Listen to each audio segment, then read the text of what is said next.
What's going on? Is Julian on the radio? We are live. I'm very, very happy to have you here. You're known as Fluffy. Yes. I walked into Fluffsters, or what did you call me, Fluffers? I called you Fluffers because I didn't know. I first, when they called you Fluffy, I was like, why do they call him Fluffy? And I should know this. I'm sorry. That's okay. But the people that follow you, are they called Fluffers? No. I would never refer to my fans as Fluffers. Fluffers are people that prepare porn stars for action. Oh, sorry, I didn't know that. Yeah, they're the ones that suck you off before you go up on camera, so you make sure that you're erect when you perform your sexual scene. Those are Fluffers. Well, thanks for letting me know that. Yeah, no problem. So I walked in here and that's what you called me. Hey, what's up, Fluffers? Okay. It was trying to be a nickname. And then you offered me Jamba Juice, so I thought that was nice. At least get the flavor out of my mouth. You know what I'm saying? No, but I mean, the ones that follow you, that buy your clothes, that are, like, what do you call them? They're just fans, bro. They have no. I'm not Lady Gaga. I don't call them monsters. Oh, I'm okay. not, one of these guys that names their fans anything other than fans. They're supporters. They're people that come out to see my shows. Or they're fans. By the way, in case you don't know, his name is Gabriel Iglesias, world-renowned comedian. I have this sheet of paper that your PR company or whoever sent me. Oh, okay. Let's go through this real quick, okay? Let's go through this, because I can't remember all these numbers. Social stats, 6.4 million fans. YouTube, 251 million total views. I don't even know if you know this.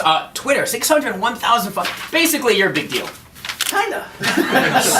So you decided to... I got moments, people. So you decided to document, it's called Fluffy the Movie, right? Fluffy the Movie, yes, and it's a comedy concert film. I recorded it in San Jose, California at the Shark Tank, which is where the San Jose Sharks play. We had about 18,000 people that came out, and then they put it on film, and now it's going to be in theaters. 18,000 just for you? Yes. Wow, that's amazing. It's a lot of people. I'm kidding. That comes out July 25th. July 25th. And so is it a movie that's it's just based on one location? It's just one big show. Okay. Okay, cool, man. And then I get the vibe that you started where? In Bakersfield? No, one of my first shows was in Bakersfield. But Yeah. I was born in San Diego, grew up in Long Beach, and I've been everywhere. And a lot of people think I'm from Bakersfield. Some think I'm from Texas. Some think I'm Hawaiian. Right. No, I knew you were Mexican. Okay, very cool. Yeah. You got one thing right. Yeah. I always wondered, like, when you get your start, or you ever get, when you get your start, you get put in a show, you get put in wherever you can perform. They ever put you, like, in Alabama or deep down south? Like, I've performed anywhere and everywhere, bro. I mean, you name it, all 50 states. I've been around the world. I've performed in places most people wouldn't want to go visit. Okay. And so, it's one of those things. I wanted to be a comedian for a long time, and, I say I go anywhere, and I stand by it. Tell me the most awkward show or awkward situation This you were in. moment right here. Why not? As we speak, we are creating history. How about when I do my next interview, you will be the first thing I bring up. Well, make sure to reference it. Yeah, absolutely. I'll get you some followers. It'll be cool. Thank you. When you first got started, tell me one of your most awkward shows. Like, why am I here? You get what I'm saying? Like, we've all been there, right? Yeah, I've performed inside of swimming pools that were empty because that's the type of show that the promoter thought he should put on. I performed off the back of pickup trucks. I performed in alleys. I performed in lines for people waiting to walk into movie theaters. I performed in front of people that wanted to be performed in front of. So I performed in front of parking garages. I've performed in laundromats. Nice. So I've done a lot of awkward shows in the beginning to get to where I'm at now, which is you. Thank you. I appreciate it. No problem. You ever have someone come up to you and say, "So I hear you're a comedian. Tell me a joke." All the time. And I try to just take it with a grain of salt because they don't know, and I don't tell jokes. I tell long stories. Sure. Long Sure. stories. And so, to tell a joke at that moment is kind of putting me on the spot. But, I smile and I take a picture, and if they want an autograph, cool. If they don't, then I'm fine with that too. Fluffy the Movie comes out July 25th. I gotta think, now seriously speaking, because I'll ask like a serious question. Okay, go for it. You're, like, to be a comedian, because I've tried it twice. I have. You're gonna be surprised. I've actually done stand-up twice. So, I've been there, bro. Oh, cool. Very good. And by the way, that guy right there, he's the promotions director. I don't even know what stations, actually. I forgot. That's Josh. He actually Josh? Hi. How you doing? He knows, get video of him because he's like your stalker, bro. Like, I told him you're coming in, Gabriel Iglesias. He goes, "Oh, Fluffy?" That's very cool. You got it right off the bat, yeah. Oh no, I love your stuff. Thank you. The story about you coming from California to here with the being pulled over by the cops. I was getting pulled off the tour bus and then having immigration go to our bus and our personal belongings. Well, that with the one where you were playing the cops theme. As Oh, the cop that time, was walking- yeah. For some reason, every time I come to Arizona, there's always a situation where we're driving, so we'd rather flying. That's a lot safer and easier on us. Are you so everything you say, all your stories, because you have so many videos, man, up online. You it's all fact, it's all true. It's based on reality, and of course, I add a little story, a little element to it to make it animated and entertaining for people. So I got to think for that, you got to be extremely observant. Like you got to have an extremely like out there mind, which you do, and then I mean you just got to be observing everything that's going on around you, right? Absolutely, all the time. I'm very quiet off stage. I try not to be the loud one. I try not to be the one that's over the top. Comics that don't turn it off can be pretty annoying, and so you want to be able to have a normal conversation and show people that you're just a regular dude. You don't got to be quacky cookie. So you're trying to say someone that's always cracking jokes is annoying? Yes, is that what you're trying to say? Much so, very much so. Somebody that never turns it off is very annoying. It's okay.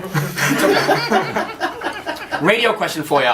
Is it true that Chino is your cousin? Chino is my cousin. No, seriously. Chino is my cousin. Holla! For those of you that don't know, Chino is a big radio Chino, guy in our right. industry, and that's. Do you guys still? I mean, you guys talk all the time? We don't talk all the time, but we do stay in touch. I mean, the first time I met Chino was here in Phoenix. I want to say he was working for at the time, and He works for us now. Well, no, not now. Oh, he did. Yeah, I mean, he did too. He you tell him to delete. We don't What? It's taboo. You don't mention the other one. No! So we were doing this car show, and I met him at the car show, and he goes, "So your last name's Iglesias?" And I go, "Yeah." He goes, "My name's." You didn't even know you guys were cousins? No, he didn't know. He just, when he found out my last name, he goes, "Hey man," he goes, "My last name's Iglesias too." And then he goes, "There's a good chance we might be related." And I was like, "Oh, really? Great. This guy's gonna try to ask for money or something."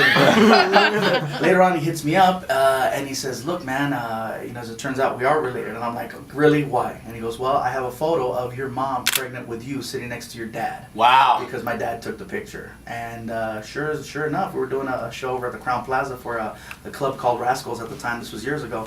And he brings the picture, and sure, it's my mom pregnant with me. That's and you? my dad sitting right next to her. So he wasn't lying? Nope. Cool. You got a police story for me? I hear that you do really good. You have really good stories, just about everything, but also in particular police. All the stories are very, very long, and Very long. I don't think you have the patience. But it's true, like situations you've had with the authorities. Yeah, well, this was a long time ago. I mean, I'm pretty good now. I behave myself. Do you find yourself purposely having to get yourself involved in conflict and situations just because you almost need material, from here on out? I never have to start or provoke any situations. They usually happen. Is that an insult? No, not at all. Man. It's just, go out there and things happen, and then I talk about them later. I appreciate it, man. No problem. Cool. So how's the fluffy gear doing? Like, do you sell a lot of that stuff? I have a very nice, lucrative business, the fluffy merchandise, and it does very, very well. Is it true that the models are from Carl's Jr. or that was a joke?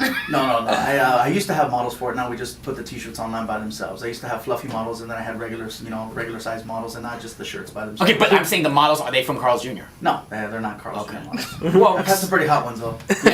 Someone has said that online. I don't know what's with you. It's you go either way. You never know, man. I want to please everybody, so that's why I decided not to have any models, because when I had big girls, they were like, "Really? What about the regular size ones?" And then when I had regular size ones, like, "What about the big ones?" So I figured, let's leave them both off, and this way at least they can agree on one thing. Right. Very cool guy in studio right now, man. Gabriel Iglesias, aka Fluffy. The movie comes out July 25th, man. You tell me, man. I mean, I feel like these questions you've probably been asked before. Is there anything that anyone No, I hasn't? appreciate the fact that you're asking actual questions that have never been asked, which is nice. Hey, I'll be honest. I don't prepare for anything. Fluffy. Like I told him off the mic, I don't prepare for anything. Like, I honestly have never. I obviously know who you are, but I want to see you live. I want to see you live. Like I've seen videos, but I have never seen you live. So I can't wait for you to actually come back. You're gonna come back and perform live, hopefully? Yeah, we should be doing a show either at the Dodge or Celebrity when we come back into town. I also pop into the Tempe Improv or stand up live from time to time. How do you remember so much? Like I noticed from your videos and just from this interview, you remember like your first big show was at Bakersfield. And you remember the name of the place. How do you remember all that? Like Bakersfield was very memorable that I taped the show there, because I taped the show there. It was my 1 hour special. It was the first one that I did, so that's very memorable. The second one was El Paso, Texas, which is the second 1 hour special that I did, so that was very memorable as well. First time I went on the road was here in Arizona. I performed in Tucson at a place called Bugsy's on the corner of Roger and Oracle. Yes, I remember the corners because it was the first place I went to. I have memory were based on something that was very that stood out a lot. meaningful. Yeah, the fact that I will never forget you says a lot right now. Thank you very much. I've done about 600 interviews in the last 2 months, and this is definitely right up there, top 3. Okay. It's going to be you, Howard Stern, and probably a guy named Mancow, who's a kid. I never met him. He's from Chicago. Exactly. That's where I'm from. Yeah. Okay. Absolutely. So when your next interview, I don't care what station it is, you got to mention Julian on the radio and 104.7 Kiss FM KZZP. no matter what they say, okay? I will do that. Say, and I want you to compare. I will compare. I will compare. I'm gonna call my friend Bobby Lee and tell him I found his clone. Bobby Lee, I know. Thank you.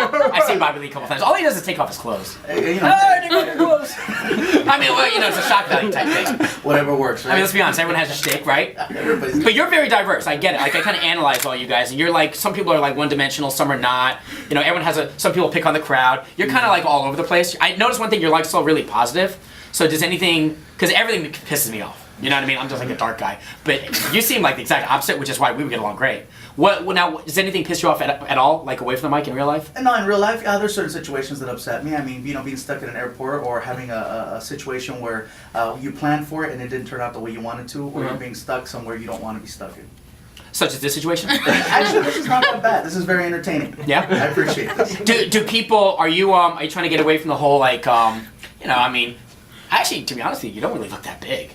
That's what she said. No, I mean, honestly, like, did you? I knew I could make you laugh once. All right, so but you're looking at a diet, right? I was up to 445 pounds. I'm right around 330 right now, so I'm down quite a bit. Yeah. But I still have another 100 pounds to go. So, but then what happens if you become like normal size? You know, then what's gonna happen to the whole fluffy image? You know? It's just the name. I mean, my show has, at this point, I think I barely touch on the fact that I'm a big guy. And I just have regular stories, and I've already established over the years with all the number of specials that I'm a big guy. And I'm talking about how I had to lose weight because I'm diabetic, and now I'm suffering because I've been a big guy. So that's why I'm losing weight. Cool, man. Well, dude, you're an awesome guy. Very easy to talk to. I gotta work it, man. Gotta go anywhere, everywhere. You know, do my thing. Let people know what I'm all about. So it sounds like either way, you gotta have talent. It's gonna be hard work. And, no, and it is hard work. Yeah. A lot of people think that to get into comedy is really easy, but there's a lot of sacrifice. Yeah. You know, the fact that I'm away from my family, away from my friends. I don't see birthdays, I don't see holidays, I don't see anniversaries. I perform under any situation. You know, I'm not there for important moments. I wasn't there the day my mom died. I wasn't there the day they put her in the ground. I was making people laugh when I was sad. I'm sorry to hear that. No, that's just the thing. A lot of people don't understand there's a lot of sacrifice that goes into what we do. And when people start saying, oh, well, why that guy? Why did he make it? Why did he do it? Why is he up there? How come he's doing this? Why not me? Sure. Why? Because you're not in it to win it. Right. The grass is always green on the other side. They always look at what you have, but they don't look at you. Absolutely, but they don't understand what you got to give up to get there. Right. I like that, man. All right, Fluffy the movie. Mr. Gabriel Iglesias. Talk about the movie real quick one more time. What do we expect to see for someone that's never, you know? I'm gonna get very personal, very emotional. This film is for it's for everybody. I made it intentionally not rated R so that people can take their kids if they want to see it. Okay. By the way, the name of that artist. Oh, that song, man. It's one of your theme songs, and I forgot the name. It's like kind English of song, Spanish song. Spanish song. Okay. Starts with O. Ozo. Ozo Motley, Ozo Motley. the group. They're awesome. For anyone that's watching this, you got it. It's Ozo Motley. Ozo Motley. They're in your. They're going to be in your movie, right? The song. Yeah, one of the songs, Brighter, is that I closed the movie with that song. Woo! Open it with a couple of other ones, but I've known Ozo Motley for a long time. They're good friends. That's a great song. Can't wait to see the movie. Watch it.